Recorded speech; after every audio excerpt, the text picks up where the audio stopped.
नमस्कार, राधे राधे एवरीवन। आप सभी को वट सावित्री व्रत की बहुत बहुत शुभकामनाएं। चलिए वट सावित्री व्रत की कथा शुरू करते हैं। भद्र देश में अश्वपति नामक एक प्रतापी और धर्मनिष्ठ राजा राज्य करता था। वह सत्यवादी, क्षमाशील और प्रजावत्सल था, परंतु उसे कोई संतान नहीं थी। संतान की प्राप्ति के लिए उसने कई वर्षों तक नित्य सावित्री देवी की पूजा की। अंततः उसकी तपस्या और भक्ति से प्रसन्न होकर स्वयं सावित्री देवी प्रकट हुई और उसे पुत्री प्राप्ति का वरदान दिया।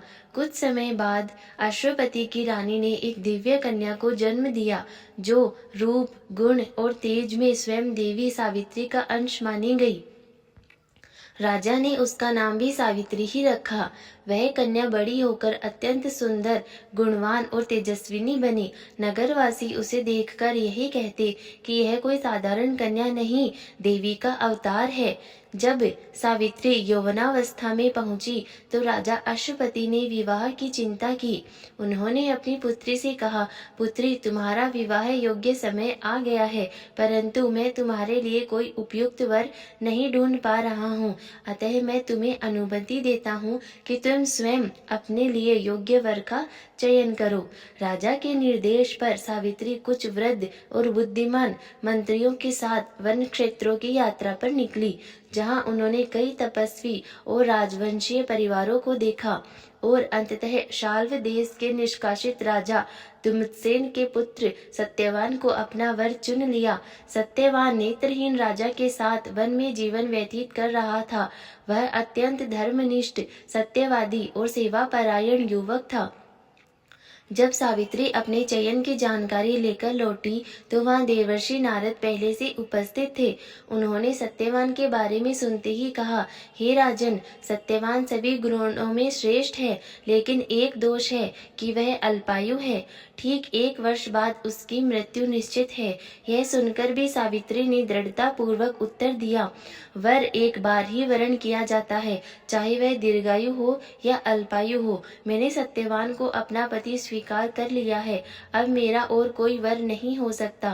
राजा ने सावित्री को की दृढ़ता को देखकर नारद की सहमति से शुभ मुहूर्त में सत्यवान से उसका विवाह कर दिया। विवाह के पश्चात सावित्री पति के साथ वन में निवास करने लगी और आश्रम जीवन को अपनाया।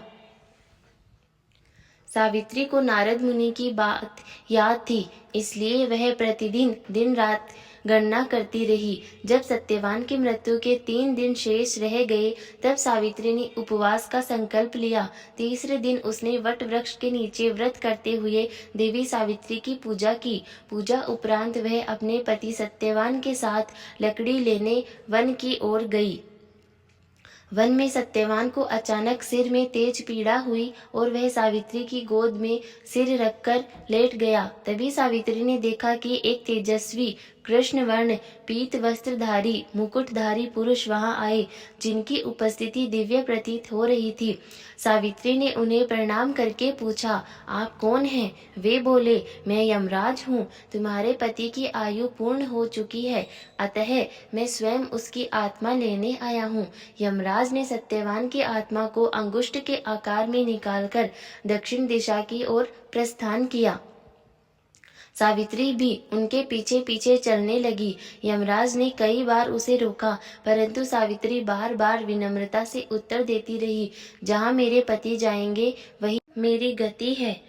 पत्नी का धर्म है कि वह पति का साथ न छोड़े।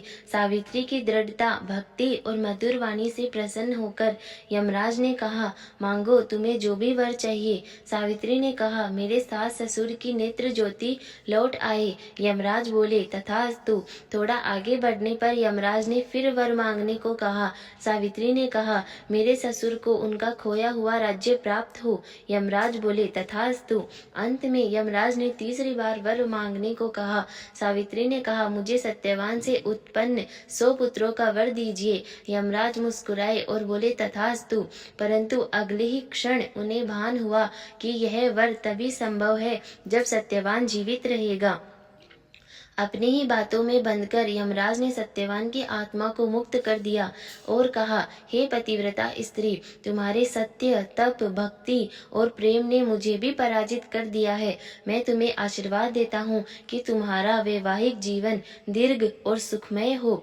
सावित्री अपने पति सत्यवान के साथ लौट आई। आश्रम में पहुंचने पर उन्होंने देखा कि उनके सास ससुर की आंखें की ज्योति भी लौट आई है और दुमतसेन को उनका राज्य भी प्राप्त हो गया है। समय के साथ सावित्री को 100 पुत्र भी प्राप्त हुए और वह पतिव्रता धर्म की प्रतीक बन गई। इति श्री सावित्री व्रत कथा संपूर्णम। यदि आप सभी को यह कथा अच्छी लगी हो तो हमारे चैनल को सब्सक्राइब करें, वीडियो को शेयर करें, लाइक करें। धन्यवाद।